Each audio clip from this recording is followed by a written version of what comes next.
Welcome to this episode of Revolution and Ideology. In this episode, we are joined by Jnana, the host of the Curious Bodhi podcast, who reached out to Jared and I and wanted to have a conversation about the revolutionary potential of Buddhism. As you know, we've done episodes on Taoism and Sufism and so on, and their relationship to anarchism and revolution and things like that. So we were excited to have this conversation.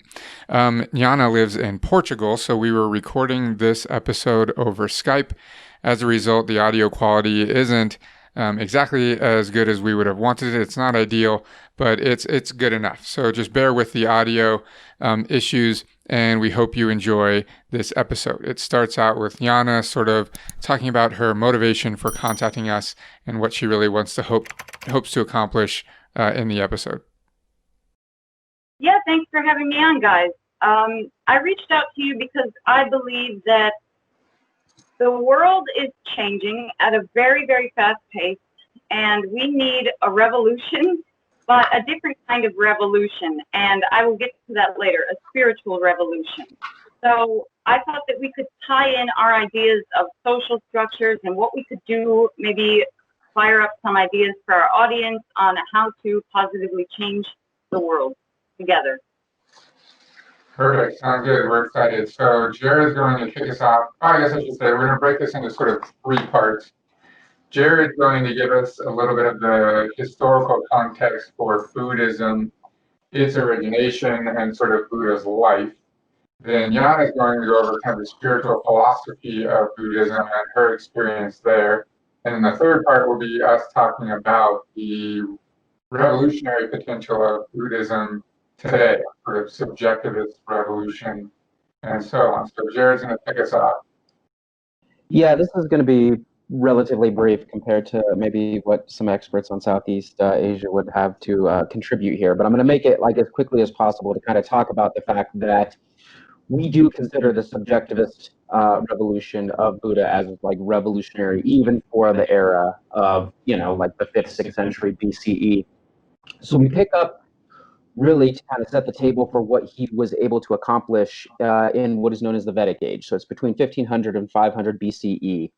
And it's marked by the invasion, or some might even say migration, of a group of people called Aryans. And they basically kind of come down from the Caucasus Mountains. And they are, historians kind of debate like how militant they were, but we do know that like their warrior classes and stuff were like the most revered. So we know that they were a colonizing civilization that brought their ideals, their way of life, into the Indian subcontinent as they kind of crossed into the Indus River and went into the subcontinent.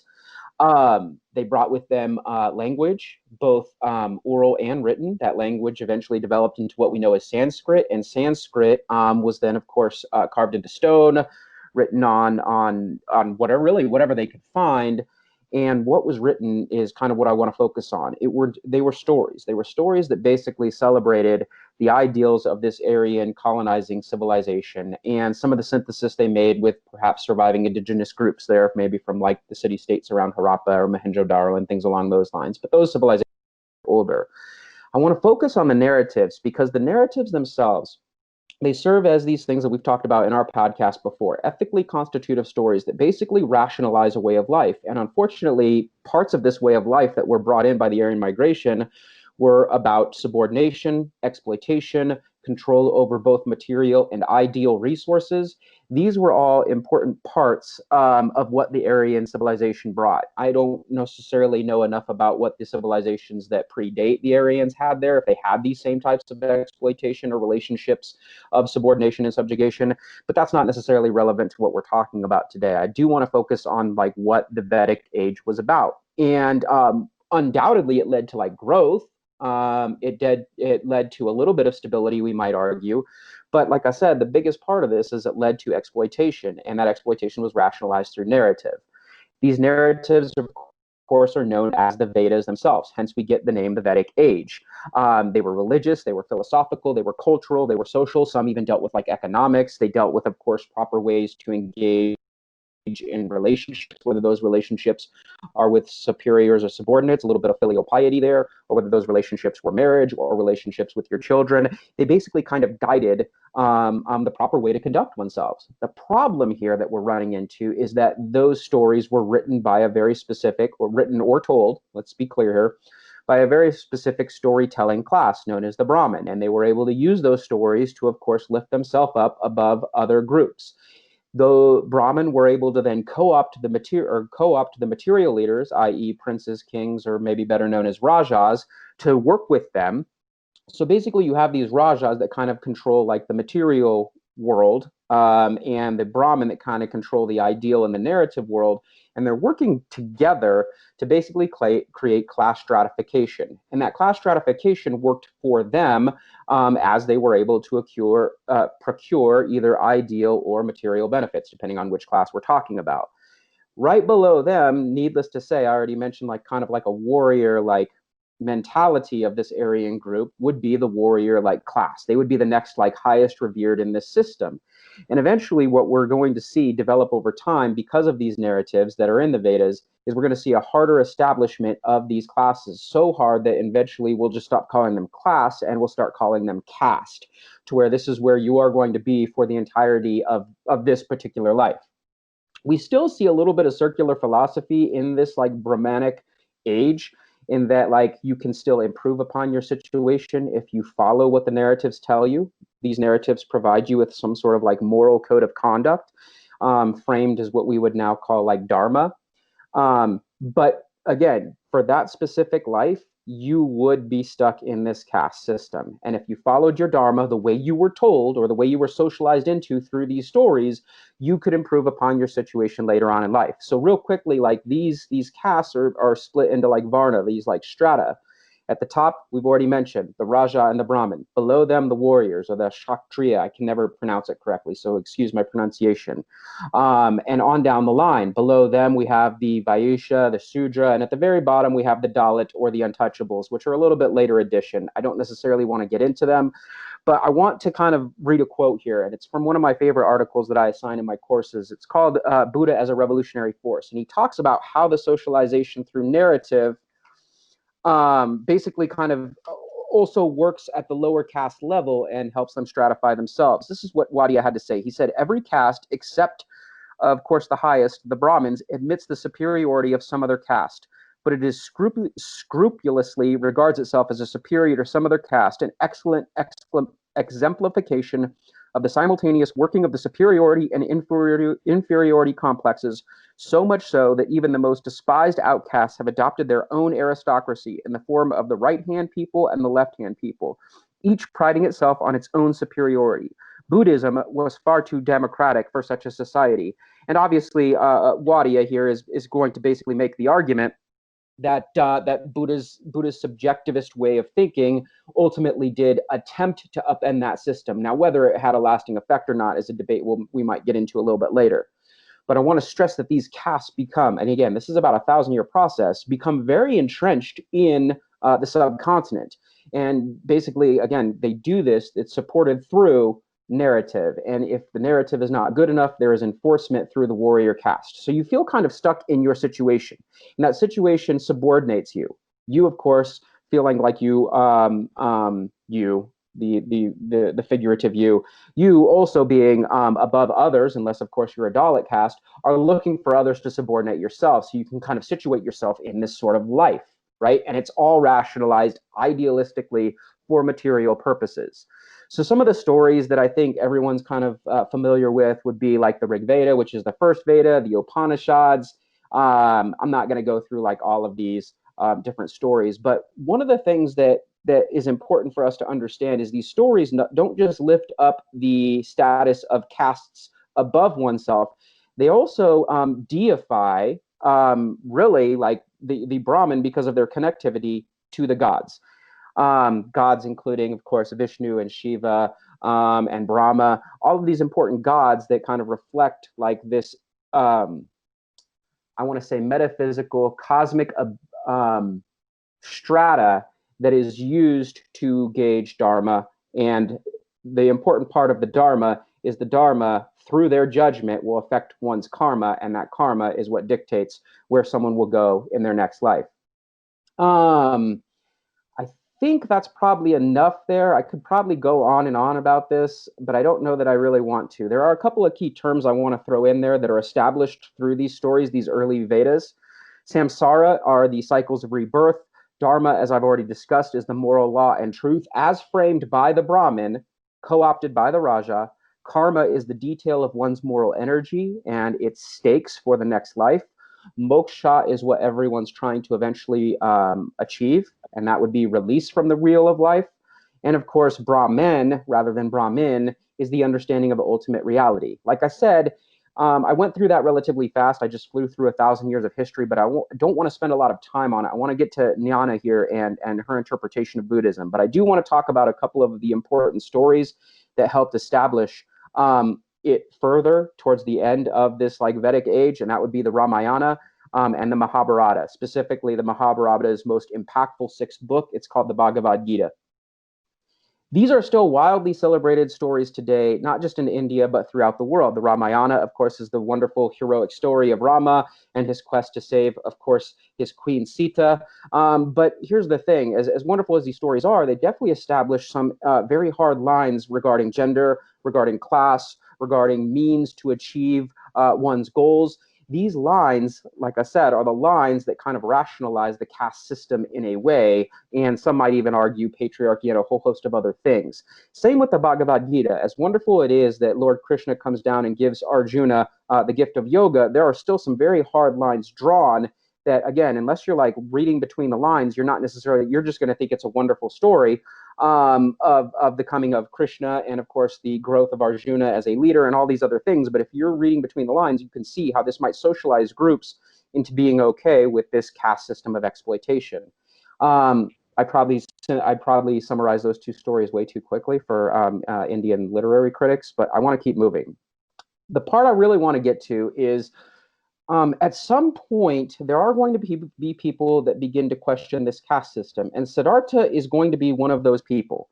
Siddhartha comes around we estimate, between 563 and 483 BCE. He is born to the Shakya clan in Nepal, and he is of that warrior caste.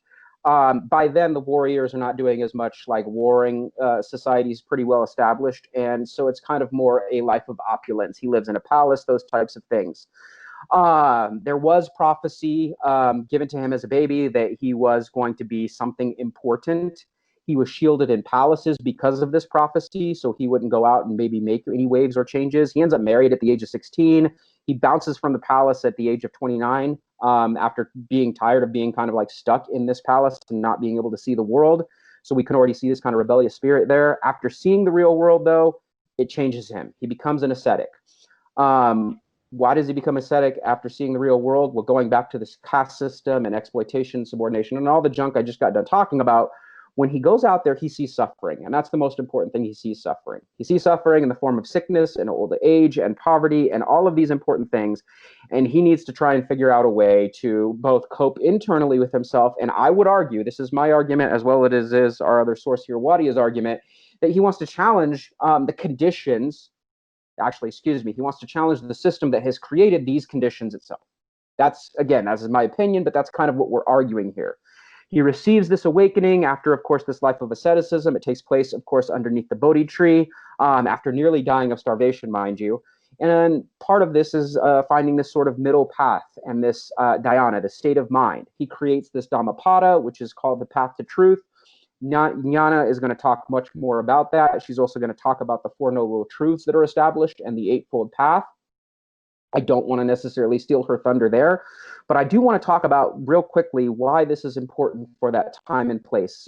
Siddhartha's subjective revolution, what he sought to do, without me getting into his philosophy, Jnana's going to do that, is that he thought that if he could change the way individuals engage with both their material and metaphysical, i.e. their ideal reality, that he could provide them a quicker escape from the system.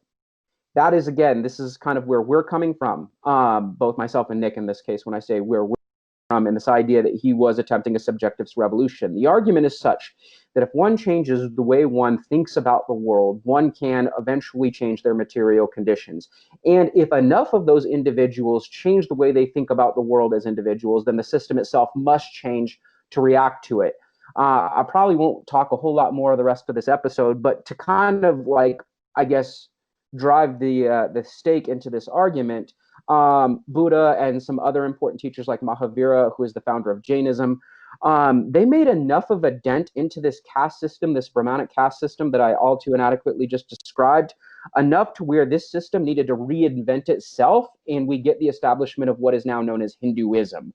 And Hinduism is kind of that softer reaction to the changes that were taking place at that time.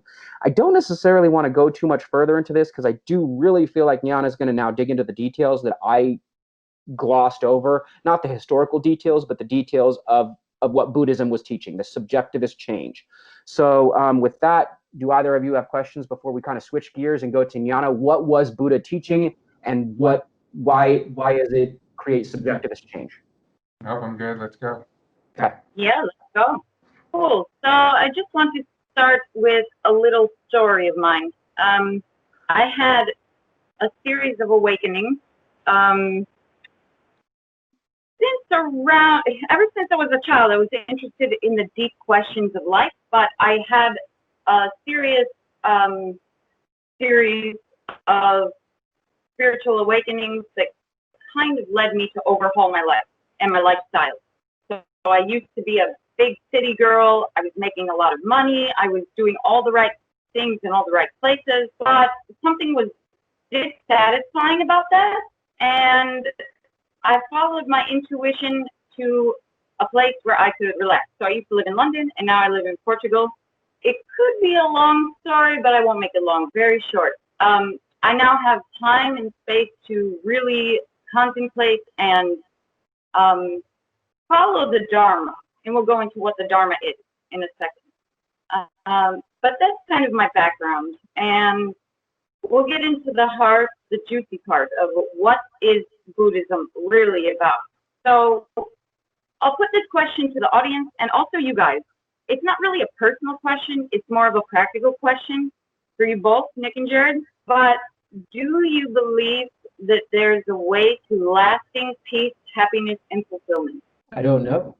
I mean, I guess. I don't know. I'm the pessimist, I guess. Like from the psychoanalytic perspective, I kind of feel like to desire is to be human, and I'm not sure those two things can be separate.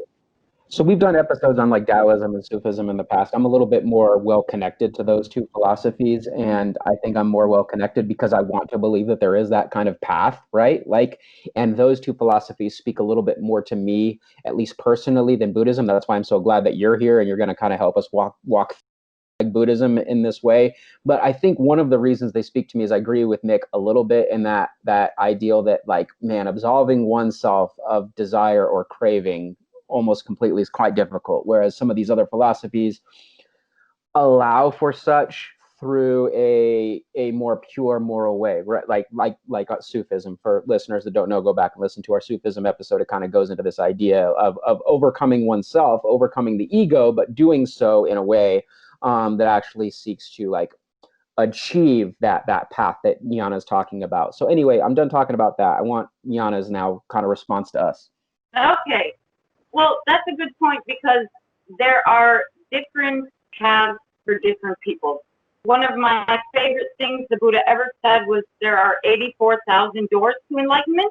So he was saying that you do not have to follow me, just choose one that suits you. And I'll go over some of those paths later. But the question about happiness, no matter how you try to obtain it, if it works for you, it works for you.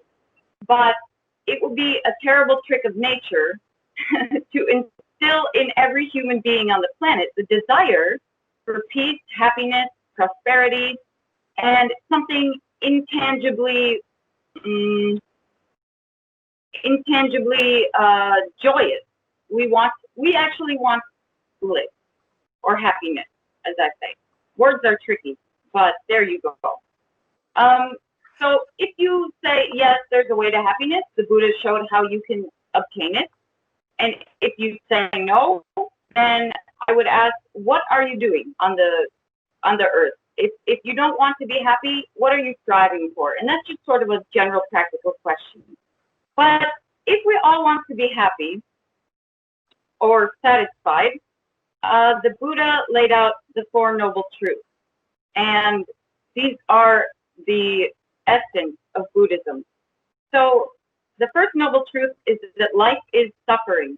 And the word suffering can be translated. In English, it's called suffering, but it's more like dissatisfactoriness, or something is slipping through your fingers.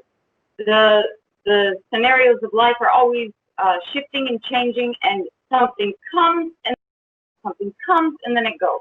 So that's called dukkha in Pali. It's a very important word. It's dissatisfaction. And why do we have this dissatisfaction? That's a very important thing. It's because of the nature of life. Life is like a river. You can never step into the same stream twice. It's always changing. But when you try to solidify the river, you can never, actually you can't solidify the river because it's always change. It's a process. So because of this change and because of our clinging to the changeful, we feel dissatisfied. We feel dukkha. So life is suffering. And the second noble truth is life is suffering because of this sort of change. The third noble truth is there is a way out. We can get out of this suffering. And the fourth noble truth is you can take the Eightfold Path as one way to get out of suffering. Not the only way, but a way.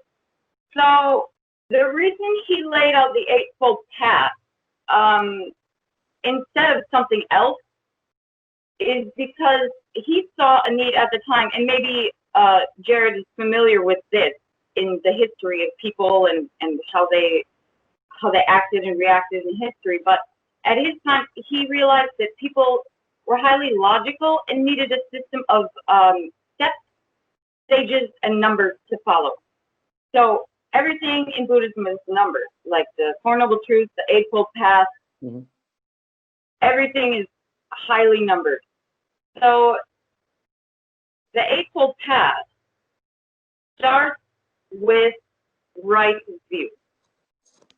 And he realized that, okay, so the Eightfold Path starts with right view and goes right up to right samadhi, which is the highest.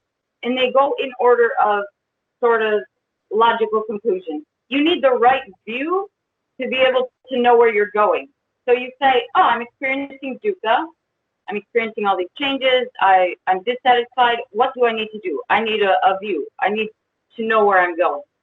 And then he goes up to right samadhi, which is the highest. And actually, I'm not going to go over the Eightfold Path because I would like our listeners to study it themselves.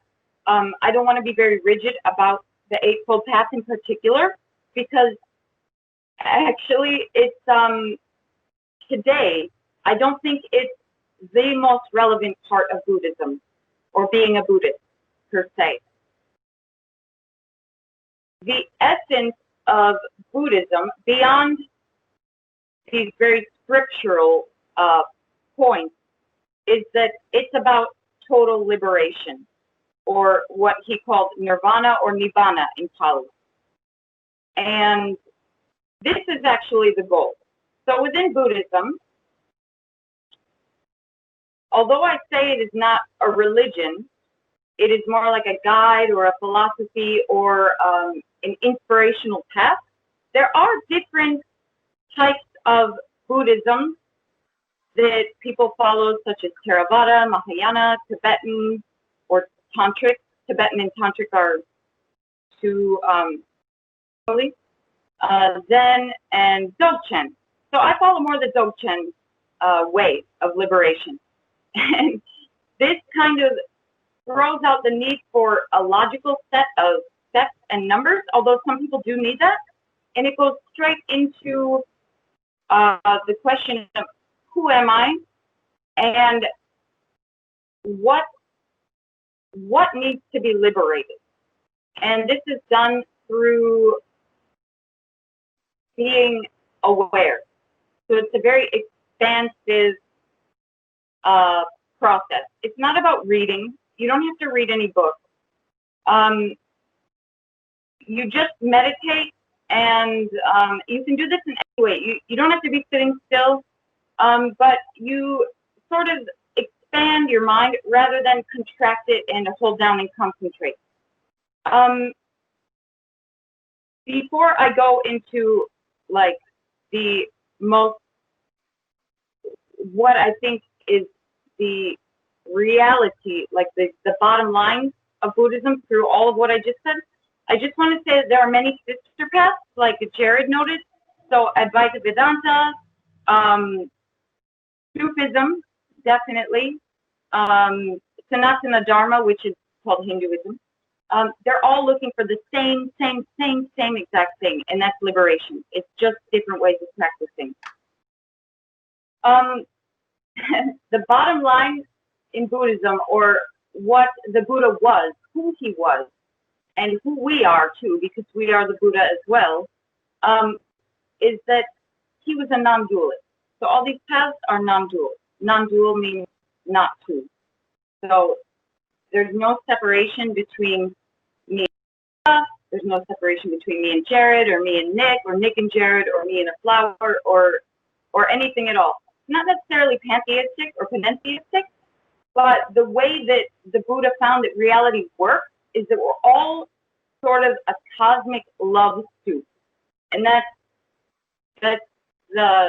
what he found. When he was enlightened, as we all can be, he became one with everything and everyone, and did not identify with his body-mind complex any longer. He was not a human being. There are suttas where he mentions to some Brahmin, a number of suttas, but the most famous one, he mentions to a Brahmin who asked him, are you a deva? Are you a dakini? Are you a god? What are you? Are you even a human being? And he said, no, I'm not a human being. I am awake. So this awakeness is the bottom line of Buddhism. No matter how you get there, whatever path you take, whatever you do, you disidentify with your body-mind complex and all the attachments and all the cravings that you have, because you see it from a different vantage point. It's like in Advaita Vedanta, they say one bird is watching another bird. It's just, which bird are you? Are you the bird that's watching the other bird? Or are you the bird that's eating the bird's feet? So the actual essence of Buddhism, although we're languaging it, we're using language to get these concepts across, is non-conceptual, non-dual, and is ever expansive, which includes everything. And it's an opening of not just your mind, because the Buddha was very prominent about working on the mind, but about the heart, about opening to compassion and love. So that is my ground, and I will open up the floor to you guys. So tying that back to what we just talked about regarding the history, I think we can kind of see, and that was like a wonderful explanation of why this was revolutionary for the time period, is he kind of like took the deification away from like this pantheon of gods that everybody's kind of familiar with, the Vishnus and the Krishnas and so on and so forth. And he brought that like to himself and to the individuals that would eventually like follow, the disciples and things along those lines. So right there is one piece of stratification kind of gone.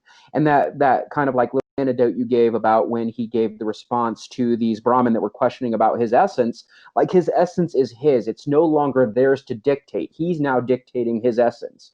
So he's not necessarily having to follow essentially everything that he had been socialized into through these narratives. Even your critique of language, I think, was perfect here, because I kind of focused on that in the history, how Sanskrit had basically kind of codified at first orally and then in writing, like these narratives that created these systems that caused this suffering, for lack of a better term. And by making this more abstract and maybe taking some of the meaning away from the language, we're taking some meaning away from the system itself that led to this suffering through this system of caste. It's now up to the individual to dictate their relationship, not just with the material, but more importantly, the ideal, and define who they are, rather than have these stories, Ramayanas, Bhagavad Gitas, whatever it is, define them. They are now defining themselves. And that in and of itself is kind of emblematic of liberation. Nick, what do you think? Yeah, the first thing I thought of when you brought up language was, we discussed this in our episodes on Taoism, right? The Tao that can be named is not the eternal Tao, right? Talking about how when we put any of these concepts into language, regardless of which language it is, we can't possibly grasp the entirety of that concept. And even a step further removed, right, it's kind of like a telephone game where we're going from the original to like English in this case, right? So just that step is, again, we're losing meaning there. So I think that's a really, really important point as well. And like Jerry just said, we can see how this very clearly was revolutionary at the time. Taking the power away from the external systems that existed that justified stratification, putting the focus on the individual and their right and their power to determine who and what they are at an internal individual level is clearly very powerful when you're living in a society that has a very rigid, in this case, caste system that is hierarchical. And the love part, I think, is key. He didn't have to do any of these things, right? He could have seen the suffering when he left the palace, gone back to the palace, and lived his life of opulence, and never, he could have just turned his back. But that love and compassion would not allow him to do so. So I think that's the key element that Jnana added in there that I actually had not necessarily fully considered, I don't think, which is interesting. So that was awesome. Yeah. I mean, his life was already pretty good. He was in the second highest caste. It wasn't going to get any worse for him, but he didn't let that happen. Yeah, this often happens with people who become awakened. They have a hard time, speaking of language, they have a hard time talking afterwards because they don't know how to put their experiences into words. So the Buddha, he apparently couldn't speak for like 40 days after. He was just like so stunned, and how am I going to communicate this to people? And in Mahayana Buddhism, they have the concept of the Bodhisattva, where one takes a vow to not end their own, or to not liberate themselves until all beings become free. And that's what the Buddha did. Out of his love, he didn't, disassemble his body and leave the earth, or what we call death. He had to figure out how to teach these people again and put what he wanted to say back into what people could understand. And just a follow up, the second thing I thought of when Jared was talking about the ritual and the caste system, my interpretation, I'm not sure if it's the right one, but the Buddha, he often said, like, don't follow rituals for the sake of following rituals.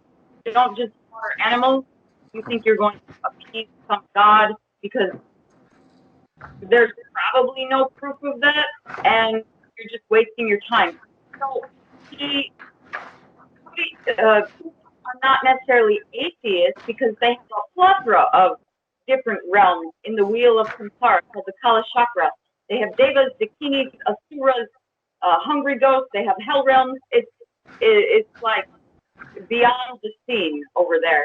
But so, like, I don't think he was necessarily against rituals, or he wasn't against Krishna or Shiva or that worship. It was just that it sort of distracted people from the real purpose of liberation, because they will always find another reason to do that ritual and do it mechanically.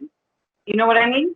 Well, yeah, I've heard him called more agnostic than atheist. Some people do say atheist by taking some of that gravity away from like the pantheon of gods and all their various avatars that have come to Earth to quote unquote help humanity or establish systems. But I like your interpretation better, and I think a lot of other philosophers do as well. Like that idea that he's an agnostic, and that kind of promotes this idea that there are multiple ways to deal with these rituals and engagements and relationships with the metaphysical, and how that metaphysical materializes itself for the believer. I think that talk about, which we didn't talk about in the history section, ritual, and how ritual was such an ingrained fundamental part of the caste system.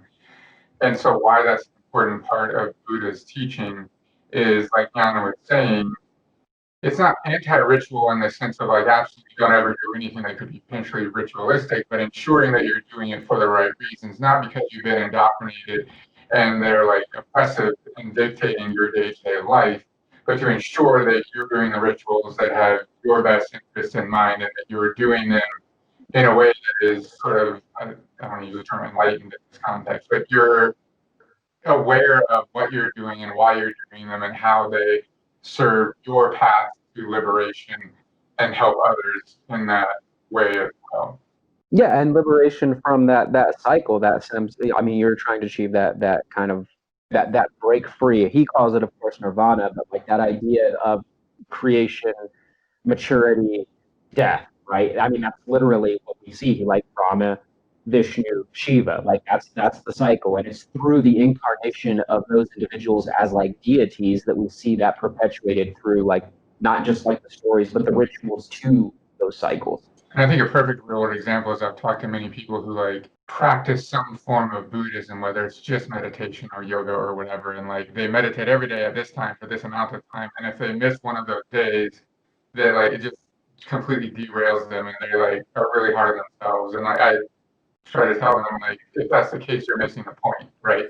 It's not about the ritualization, it's about your path, and it's never going to be perfect, especially in the society we live in today, and so on. And being so hard on yourself in that session, or not going as long as you thought, or whatever, like that's not what it's about. You know, you're still letting the rituals control your life. Yeah, the concept of Dharma. Dharma actually means, sort of a rough translation, the natural way. So whether you're following Taoism or Sufism or Buddhism, it's about what is natural to you. You don't go against the grain. Go with the river. Mhm. Go with that feeling of how to obtain liberation. Don't pressure yourself. Like me, I'm a terrible sit-down meditator. I can't do it. I've never done it. Yet I'm 100% sure about what I'm doing. That's why I practice Dzogchen. It's like the open awareness style, because I can do it when I'm gardening, walking, running, thinking. It doesn't matter where I am.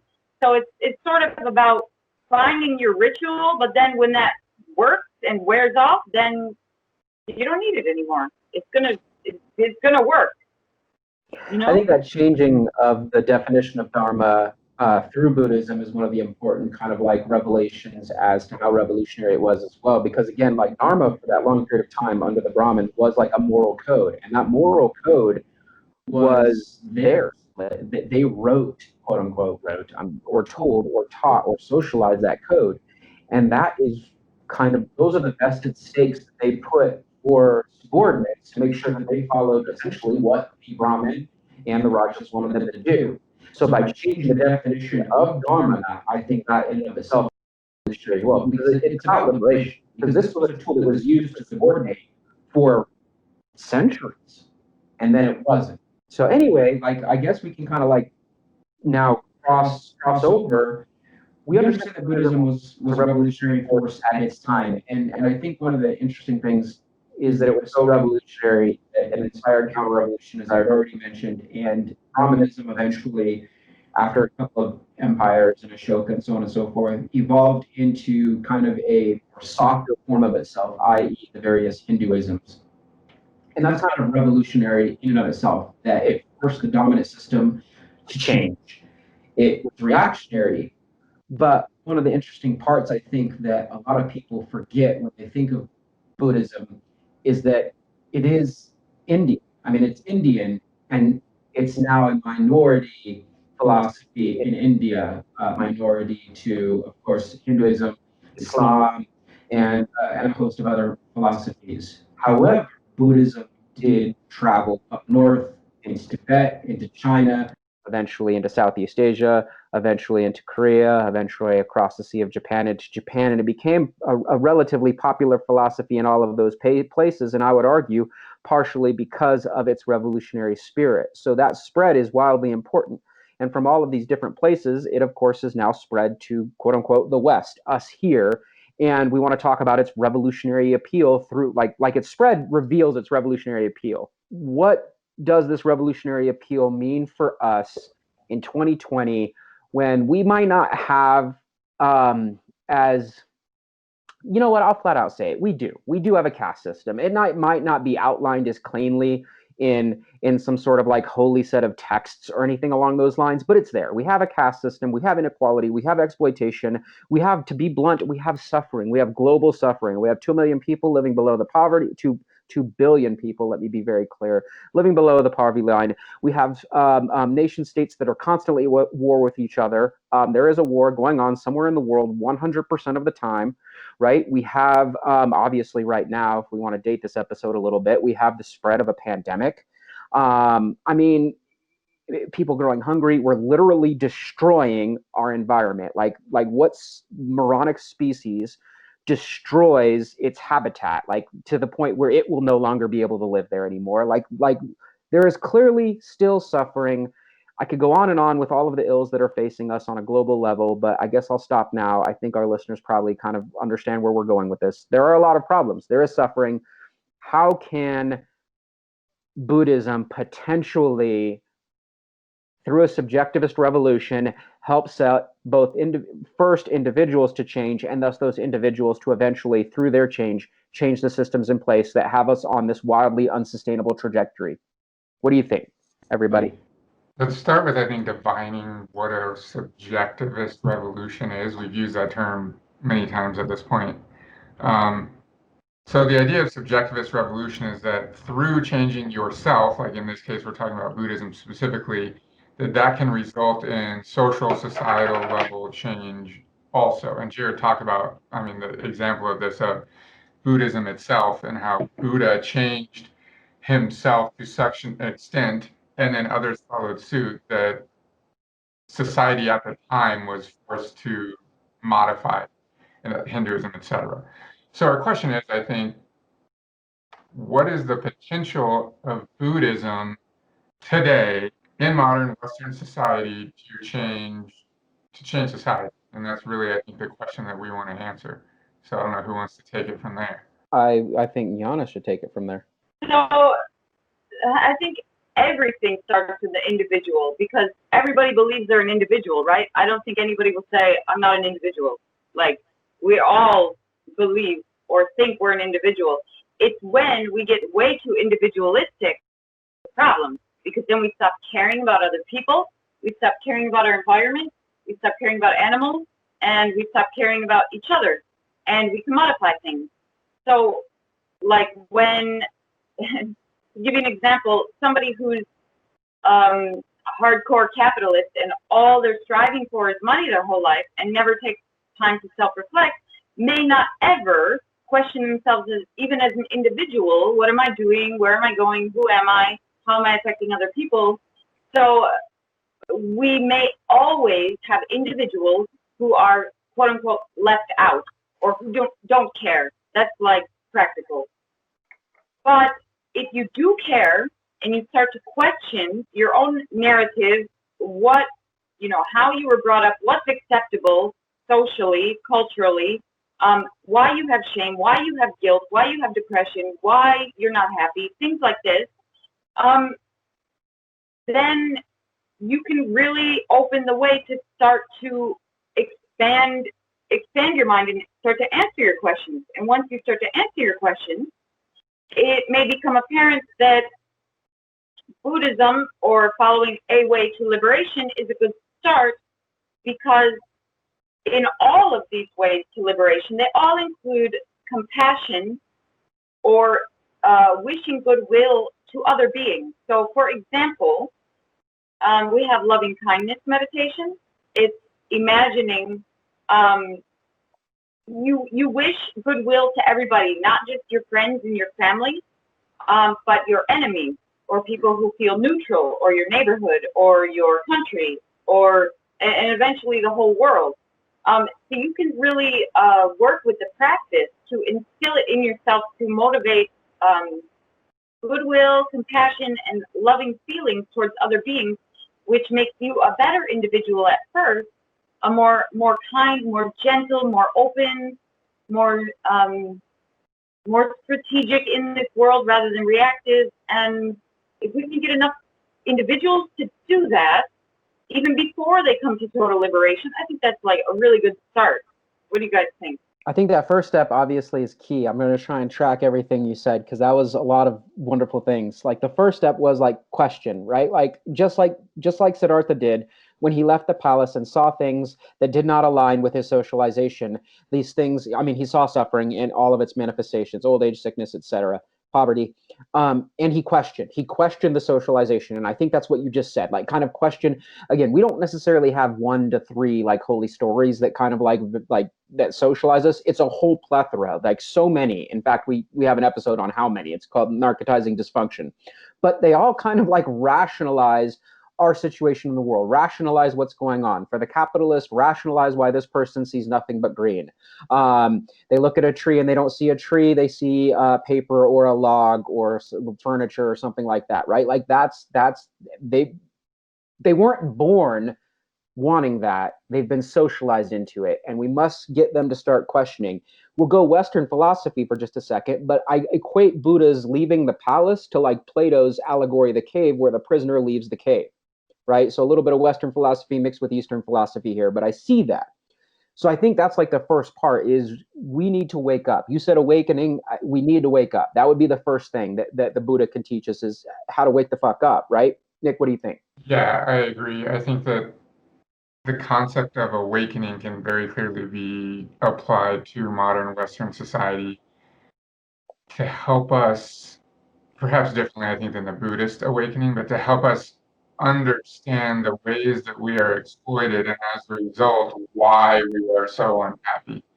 I think if we don't understand the intricacies and the complexities of like why and how we're unhappy, and the systems and structures in place that result in that, that cause that, if we don't do those things, then we're never going to have any chance at succeeding in any kind of happiness, whether on an individual or a social level.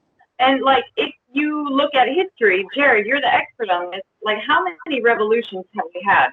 Probably thousands, all over the world. And like, I don't know, I'm not the expert on this, but my idea of a revolution, whether it's on a small scale or large scale, is more like somehow rioting, or getting people getting dirty with each other, and it's me against the cops, or this and that, and then a group of people tries to make a change. And how many of those have we had? And how, and on a larger scale, that would be called war probably, but we've had a lot, and they've never worked. So I'm thinking how to do this without doing that. And that's where I think that a compassionate revolution makes sense, because those, they don't work. It's like samsara. It's just cycling. You do it over and over again. It's a rinse and repeat. Yeah, it's a rinse and repeat because the victors of the revolution didn't actually change the way they think about the world. That's the problem. They didn't challenge the way they think about the world. They just think they can do a better job fixing the system as it is. So it's like basically it's patchwork maintenance, right? Or stopgap maintenance, and we're putting band-aids on broken bones and so on and so forth. That's what these revolutionaries do. And oftentimes, Nick and I have done this in a number of episodes we've done. I mean, this is our podcast, literally, Revolution and Ideology. We come to find that the victors often end up looking like the people that they overthrew, because they actually didn't subjectively change the way they think about the world. And that's why we're really interested in trying to figure out, like, how do you do that? How might one do that? And now we'll get to like the next step here with Jnana. You've kind of done that. You gave us a little bit of your bio before. You changed, you moved, you've changed your philosophy, you've changed your lifestyle. Like that's part. So here's the thing. I guess I'll be a little bit more clear.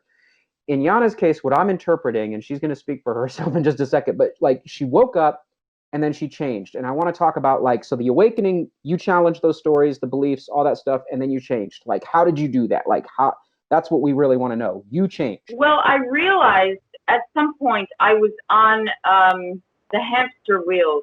You know, I was working too much, too hard in a job I didn't like. And why was I doing it? I had handfuls of money, but I wasn't happy, really. And I thought, at some point, I just stopped counting, and I was like, you know, F it, F it. I don't need this anymore. Stress, anxiety, living in the city, and I thought, what am I going to do now? Do I keep doing this my whole life? And I'm relatively young. I could, but I went with my intuitive guidance, which is really like how I live my life, which is from the inside out. It's not from the outside in. I've become more of like an inside out person, but I decided to use those piles of money to live a life like pretty much off grid. Like I'm building a house of shipping containers. I have a lovely plot of land. I'm taking care of animals, and to give space to breathe and expand and reflect. And really, I am 100 million times happier because I'm not working as a slave to somebody else because I had the idea in my head that I should do that or that's what somebody expects of me. I took my happiness into my own hands, and it really, really works. Like if you feel like, to anybody in this audience, if you feel the pull to do that, like do something spontaneous for once. Like use that guidance because it will get you like it will move you. It will move you. Just take it and do something with it because it will work. And it's about peace as well. Like Buddhism is also about eliminating the ego, so putting your ego down. Like right now, I'm going to be totally blunt and honest. I don't have a job. My job is building my house and farming, and those were things I never thought I would do in my life. And people might have a concept like she doesn't have a job and she's farming. That's but I don't care. Like I don't give two f's about what anybody thinks anymore. It's about their brains are in their caste. They are caste. That's why they're making those types of judgments. That the new dharma, the new moral code has been dictated to them, and that's why they feel justified in judging you for your changes in your life. Could be. I don't know. I just assume some people have a certain concept of what this means, especially, you know, coming from where I came from and the mentality of people there, but that's a whole nother subject, really. How did Buddhism help you with this transition?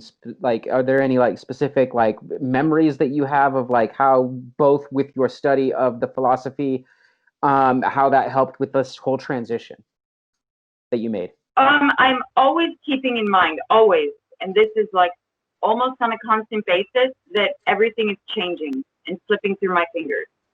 And that's so inspiring because it doesn't matter what happened 5 minutes ago or 10 years ago. It's the past is the past.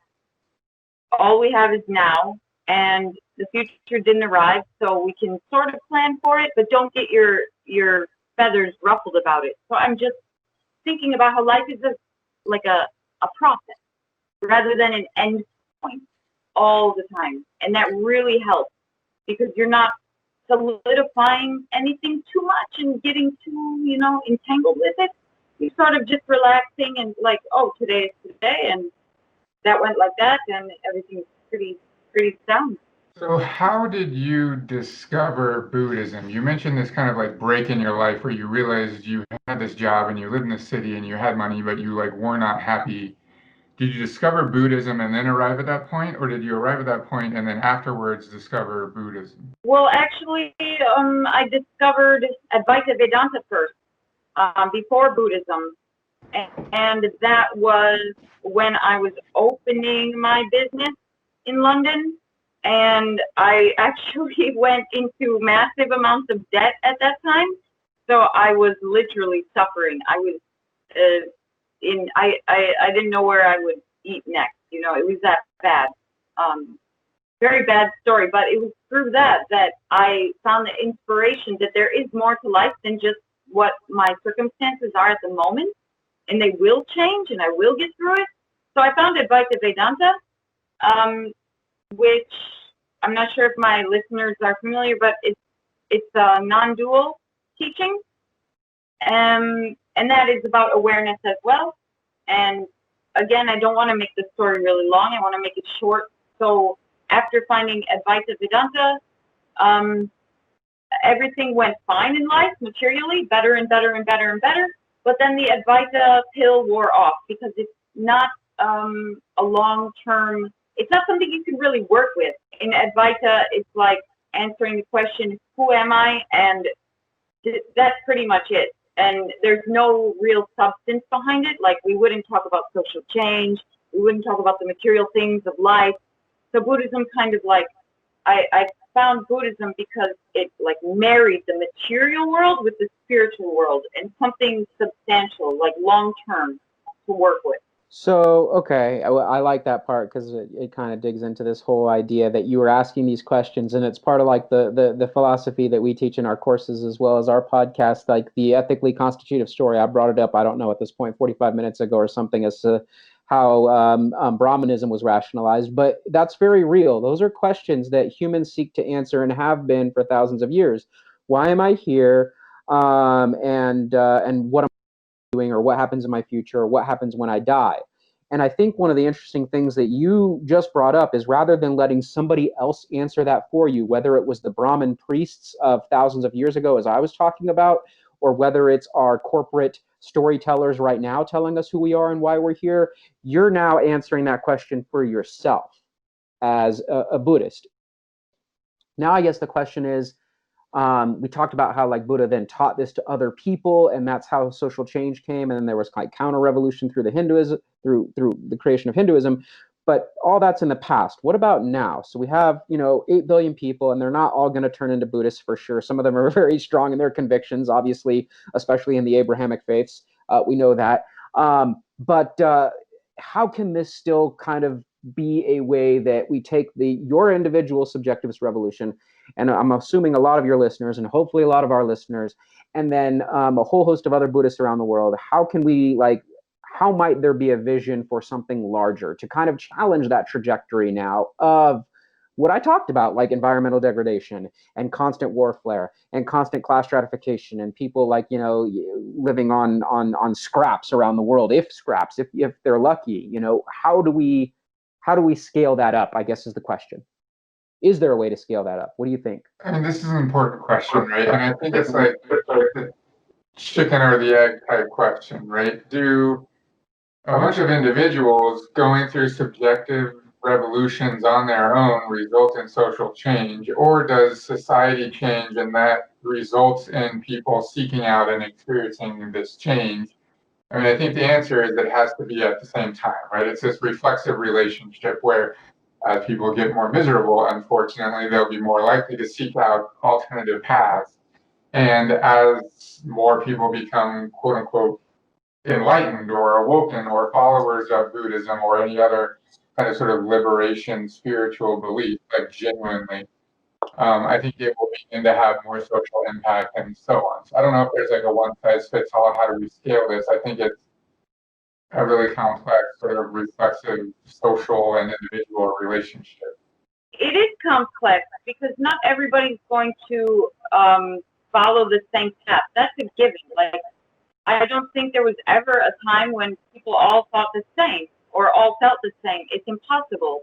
I think that until we can realize what we're striving for as human beings, like really what makes us happy, what makes us unhappy, which is like the pertinent question. As long as you're not the violent type, like people think that violence will bring them happiness. Like I'm talking about, people who are on the battlefield or quote unquote terrorists, or people who don't really care about life itself, but people who do care about life, if they try to figure out what makes them and others happy and unhappy, it's like a really good start. And this idea of compassion that really works, like once you follow a path that starts to tamp your ego and realize when you're getting, you want to get your way or you want life to go your way, even if there is war, even if there is like food insecurity, even if there is terrible systems of government and things like this, as long as we care about other people and we even care about our enemies, that's like mind blowing because I'm still working on that one. What is an enemy?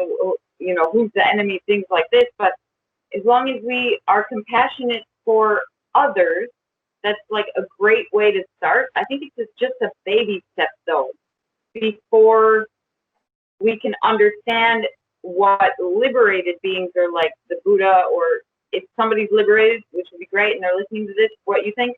But before that total liberation, where you're okay with everything as it is, you have to start to be okay with other people, other social systems, and sort of like change your viewpoint, walk in somebody else's shoes a little bit.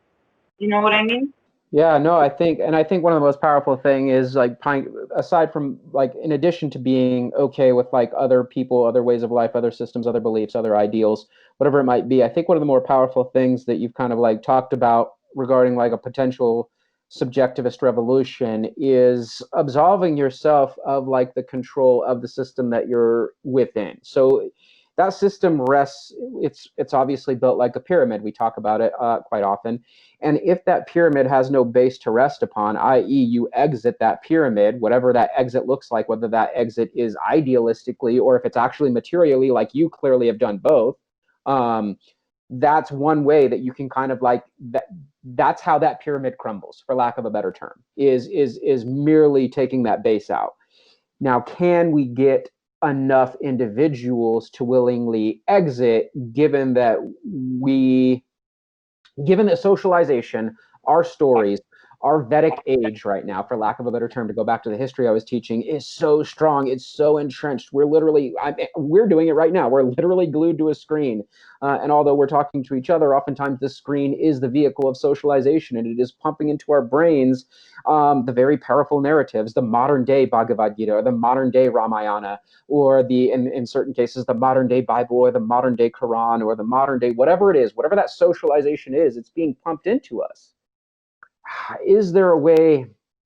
I mean, I guess the Buddhist would say that you have to kind of accept that and make peace with that, but it does make scaling up social change quite difficult, if I can be critical for just a second here. Like it makes it actually extremely difficult, because you're essentially okay with the fact that other people believe differently, but those beliefs, those very specific beliefs they may have, are beliefs that directly contradict the end goal that we're trying to achieve, which is, again, altering this wildly unsustainable trajectory that we're on. So to be blunt, how one might be okay with, let's say, like a capitalist, like the Koch brothers or the Rockefellers, who are outwardly just not good quality people that have us on a trajectory that's sustainable.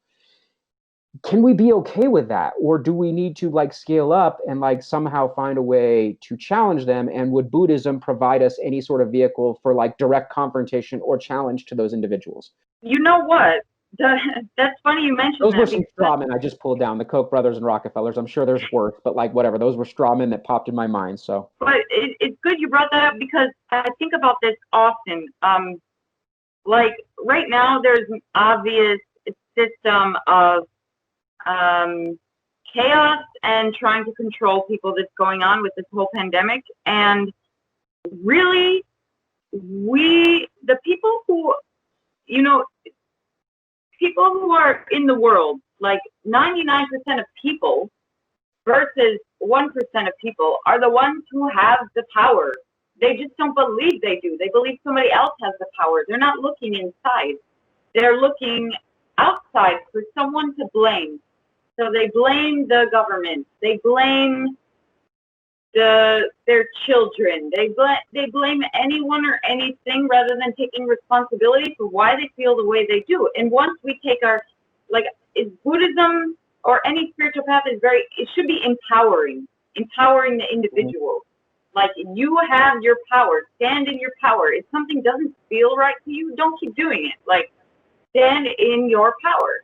And that's like a good power. I'm not talking about, power over other people. Right. But if enough people stand in their power, which is 99% of us, then magic will happen. And that's quite possible, like, if you look at it.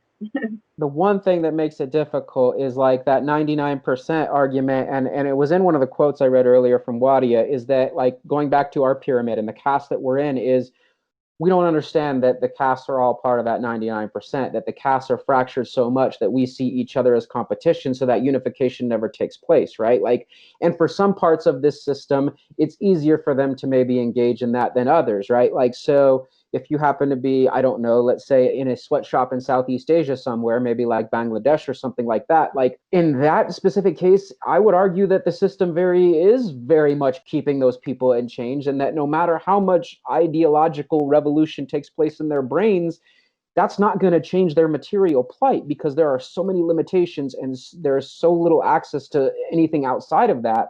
So I guess, like, can Buddhism help in something, in a case like that? Or can Buddhism help in a case where, I don't know, the United States is fighting another war of aggression somewhere in the world and dropping Moabs, what are the mother of all bombs, on groups of people? Like what do you, right now in Azerbaijan and Armenia, right, the conflict going on right there, like, this is over some inconsequential territory and people are being used essentially as pawns. I don't know. I guess where I'm struggling right now is, where does the subjectivist revolution come in to alleviate those types of issues? And that's where I'm, like, asking this question. I don't know. Well, that's interesting, because the person who needs alleviation, it's obviously not you or me, or yes. Dick. Yes. It's somebody in Azerbaijan, maybe, or anywhere. And if they feel like they need alleviation, they need to get it themselves. You know what I mean? Like, and I don't mean that in, like, a derogatory way. I just mean, like, no matter your circumstances, the poorest person, the person who's struggling the most, still has human power. They're a human being. They have the power to change their circumstances, and I don't mean that, like, in sort of, pull yourself up by the bootstraps. I don't mean like that. I mean, they have a way to see and be inspired by something that could change them, rather than being, it's hard to say this without saying the wrong thing, because I don't want to give the wrong projection. Like, for example, when I was in my poverty situation, that's what it was. I had to just switch my brain. My material circumstances didn't change. I switched what was going on inside. You know what I mean? So the people who are in dire circumstances, very, very bad. I wish I could help every single one of them. But if there's a chance you can try to get some light, then your situation could possibly change. I think one of the benefits that Buddhism offers is, the very first thing is, like you said, you used the term light, right? Finding some kind of internal happiness in dire circumstances, right? So let's use modern Western capitalism as an example, right? The business person that is making a lot of money but working 70 hours a week is absolutely miserable. The first step is, if they want to explore this path, is to try meditation, right? And try to explore this way of thinking and so on, to help them begin to explore, like, their own individual power and some kind of happiness that they can create within themselves, that will then give them a different frame with which to view the world in which they exist. And then potentially, as like a second or third or fourth or fifth or whatever step, from there they can begin to try to change the system. I don't think it's required to change the system, but it certainly doesn't hurt in any capacity. So are we saying that Buddhism for the modern era needs to be applied from the top down? What you're saying, like, the 1% needs to become Buddhist? Yeah, so or the West, or in general, because as I continue to get further, and now I'm getting a little bit pessimistic, if I'm honest with you, in this, like, podcast right now.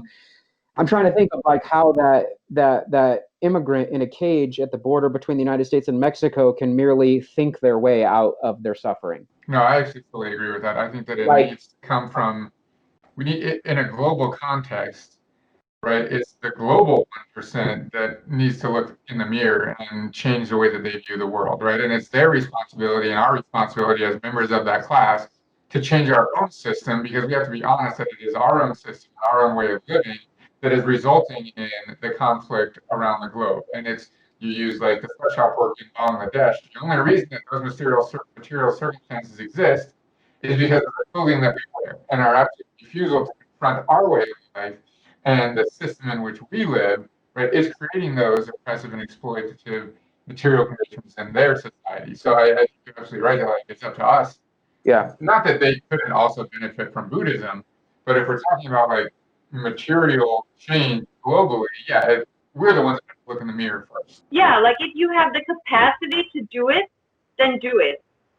But I'm sure, like, as you've heard before, there's some quote about it or something, but like, if you don't have enough to eat, how are you going to do something like make artwork? You know, you have to have the basics met first before you can do any. So if you have some basics, then try to work with the basics. If you don't and you can't, then nobody's blaming you. But I do agree that we need to take some like a lot actually, of responsibility for each other. That's why we're here, to take responsibility for each other. Like, we talk about this all the time when we're doing the history of different revolutions and like revolutionary theory and so forth. Like, the revolution never comes from the most oppressed in a society. Like Jared and I say, just in like common terms, that you can't revolt when you literally are starving in the street. Like, that's not a thing. And so on the global scale, like, clearly we cannot expect the most oppressed on earth to lead the revolution for their own freedom. Like, that can't be a thing. It's got to come from those of us that are in some way, either directly or indirectly, privilege. yeah, 100% privileged, and it's our way of lives that is causing the oppression, like, around the globe. Like, that has to happen. So to come back to the history, that Siddhartha, he's in the second highest caste. He saw the suffering. The people that suffered didn't revolt. He started the revolution for them, the subjectivist revolution. He humbled himself, overcame his sense of self, developed this compassion for liberation, again, for like others as well as himself. But like, it came with his privilege. He was a privileged individual. Siddhartha was privileged, right? Like, we do know that. Like, he was privileged, but he used that privilege for good. I mean, I think we can kind of see that. I think maybe in the modern age, there would be, we're kind of counting on, like, he had this awakening by seeing suffering because of his circumstance of leaving the palace. I don't know that our wealthiest corporate overlords or corrupt politicians, I think they're well aware of the problems and are ignoring them. So I don't know how we can force their awakening, but I guess that's for another episode. Well, I would challenge you even further that it's not even the corporate, like, overlords. I think it's many people in the West are aware of the suffering. I think we oftentimes put far too much stake in the theory that like people don't know what's going on and that's why they don't do anything. I absolutely do not agree. I think that the vast majority of people absolutely know that there's a sweatshop worker somewhere on the other side of the globe that made their clothing, and they somehow have rationalized to themselves that they either deserve that or that's okay or all of the above in some way, like in their mind, that they know. Yet, right, this is like Zizek's famous thing, right? It used to be where like you knew not what you did. Now it's in like modern ideological society, it's we all know what we're doing, yet we continue to keep doing it because we are powerless to stop. I think if we're going to try to contextualize this sort of in the Buddhist philosophy, like, how can we use Buddhism to sort of change the way that we view the world, not to become aware of the suffering. We're already aware of the suffering that goes on to facilitate our lifestyle. But how do we frame that in a different way internally within ourselves, both mentally and, like you said, the importance of the heart and compassion? I think compassion is the thing that is lacking. We know that that Bangladesh sweatshop worker is making our shirts, but we are so far removed from that that we are incapable of having compassion for that other human being because they're geographically so far removed from us. They are ideologically, at least we believe like different from us. Like we go through, I think, in our minds, this like pseudo speciation of dehumanizing them, that they like don't even exist as a human being. They're sort of like sweatshops are like abstract for most people, right? They've never been there. They don't know really what they look like. They might look at pictures online or something, but they know that they exist, but they lack passion for those circumstances. And I think that's really the big sort of hurdle that perhaps Buddhism could play some role in.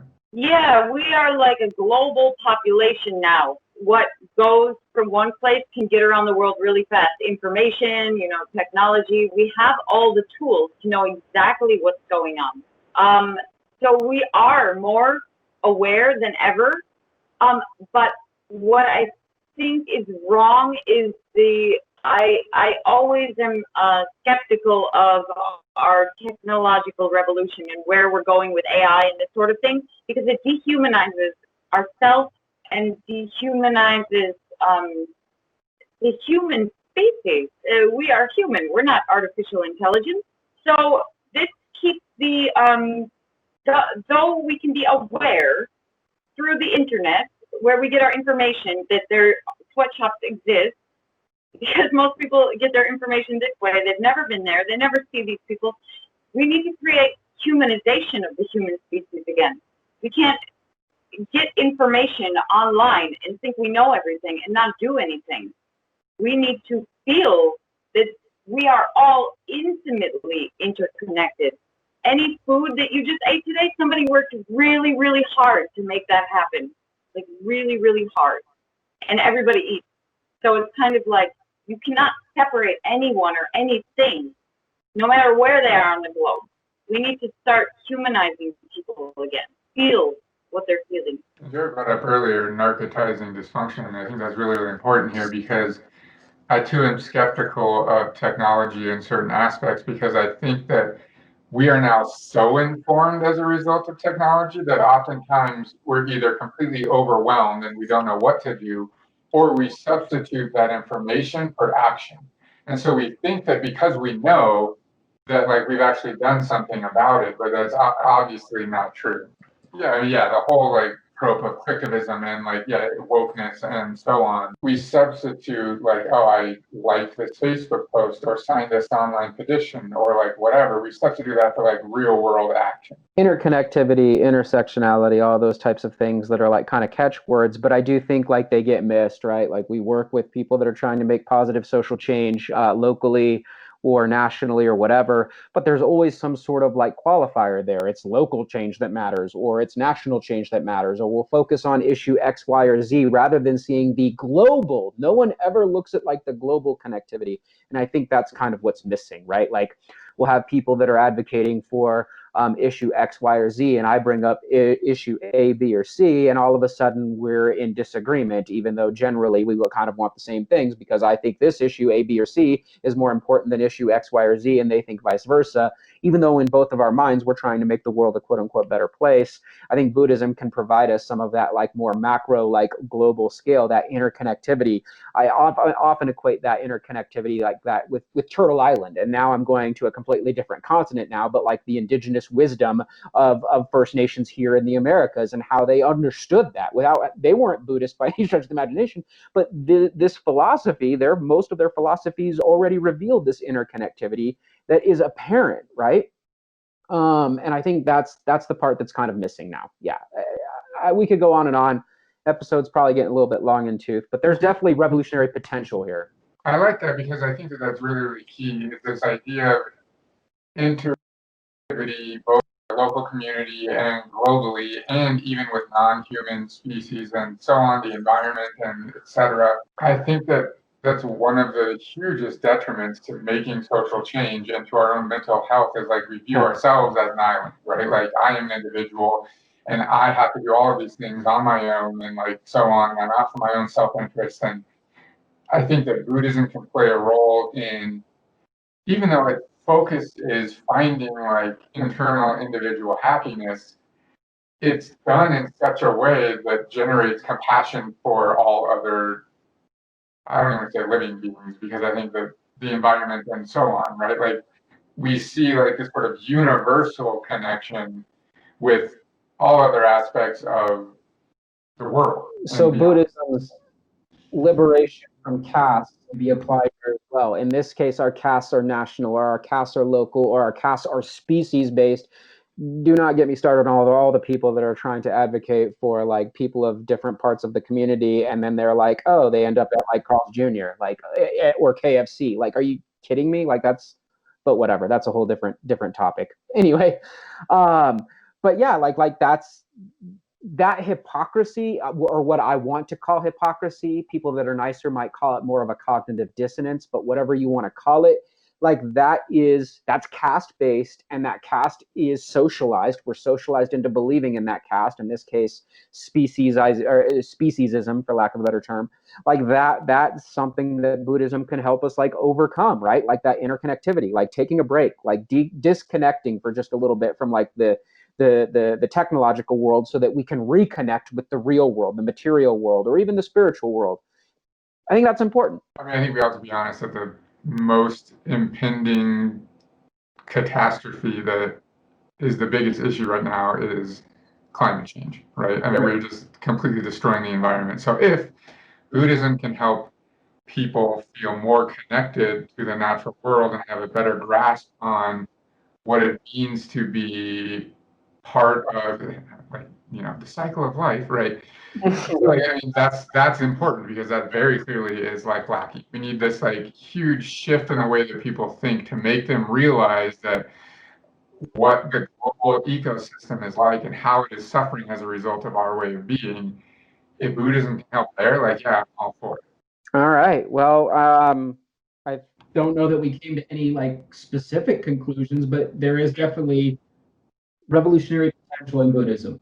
Yeah, I mean, I would just challenge people to, like, it literally is like the least groundbreaking thing that you can do, right? You don't have to drastically change your life or sell your car, like do anything. Literally, you can find, there are so many resources for like guided meditation out there. You don't have to be an expert on the Four Noble Truths and the Eightfold Path and like read Siddhartha and like do all, like understand all of Indian history. Like all of that is completely unnecessary. Literally, like the first step is just to go on YouTube or a podcast or wherever and find meditation. That's it. I mean, start with. You don't need exotic yoga pants to go to an exotic yoga studio or any of those things, because those perpetuate the problem. I want to stress that so much. Yeah. Yeah. 100%.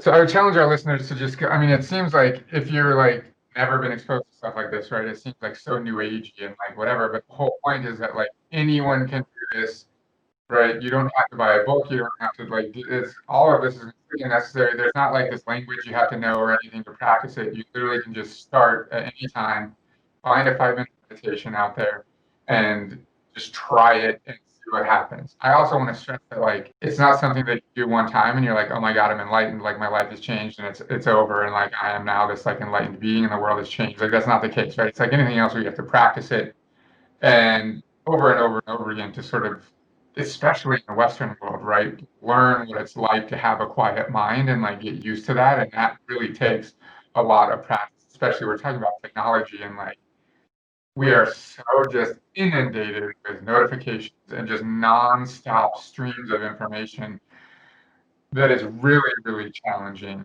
in the Western world to get to a point of like mindfulness and being aware of just the outside world and how you're feeling and your breath and like whatever practice you choose to follow.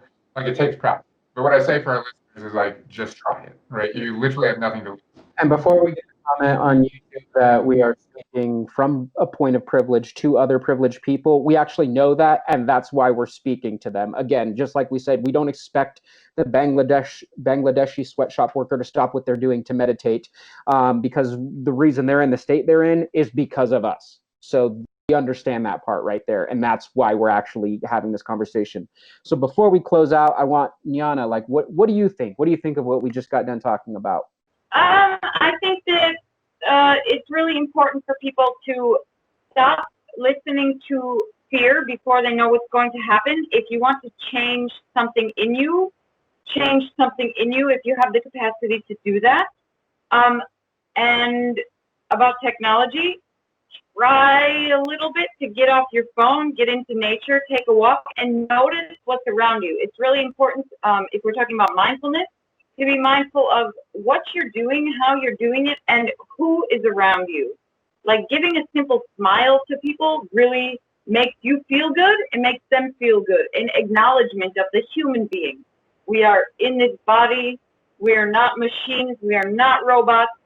And giving that, no matter who it is, like that you pass on the street or that you work with, or whether you know them or not, it just, if you can extend a little bit to them without fear, that would be like a great place to start if you want to start practicing before even meditation.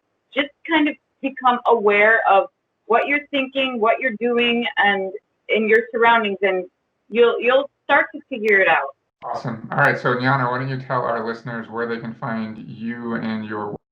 So I'm on CuriousBodhiPodcast.com, and you can find my episodes on Spotify, iTunes, and like a number of other smaller platforms. They're all on my website. I do not have social media. I do not have YouTube, and that is on purpose. So just... You can find us at revolutionandideology.com. Like Jnana, we're on basically every podcast platform out there. But unlike her, we do have social media. You can find us on Twitter at Rev and Ideology. We also have a YouTube channel. So just go on, you can Google or go on YouTube and do Revolution and Ideology. And we have videos up there of our episodes and other videos we make for other purposes. But yeah, thanks for listening. I'm Nick. Jared. Jnana. Talk to you later.